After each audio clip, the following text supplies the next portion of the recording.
Today I'm going to review Hyperion by Dan Series. It was written in 1989, or published in 1989, and it is number 1 in the Hyperion Cantos, a series of 4 books. Inspired by the Canterbury Tales, this epic fantasy follows 6 pilgrims as they journey towards the Time Tombs, home of the legendary Shrike.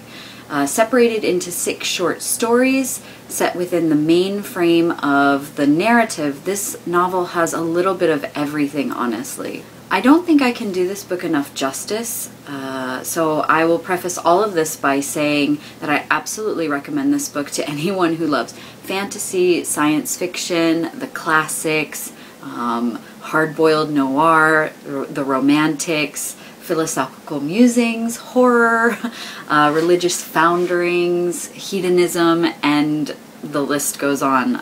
I wasn't lying when I said I had a little bit of everything in it.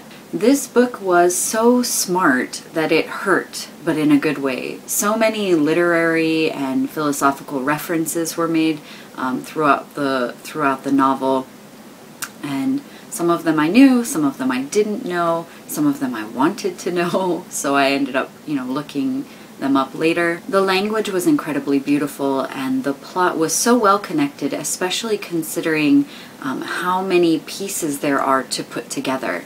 And it was absolutely and beautifully chilling. I very much appreciated the differentiated but comprehensive views and questionings of humanity present in this novel. Something else I really appreciated was that even though there are 6 main characters plus 1, as well as the main narrative, everything has its own voice.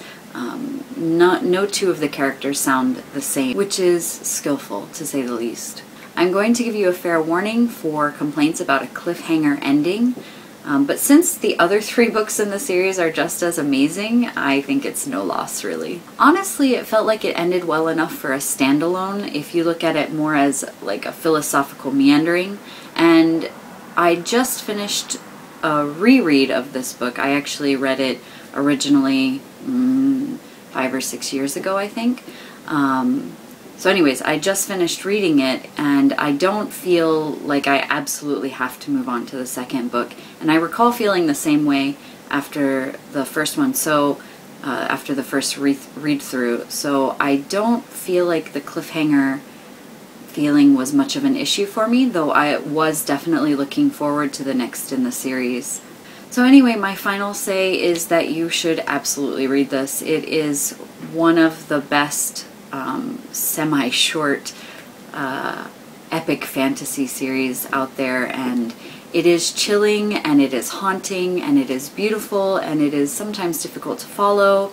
And I won't say that some of the sections aren't a little less exciting than the others, because they are, but taking them all together as a whole, I thought it fit really well together and was a very interesting and fun read. So if you've read the Hyperion Cantos, or Hyperion itself, I suppose, I'd love to hear what you thought.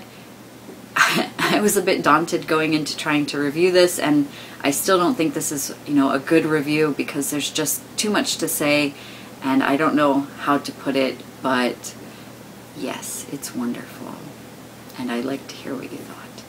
Anyways, until next time.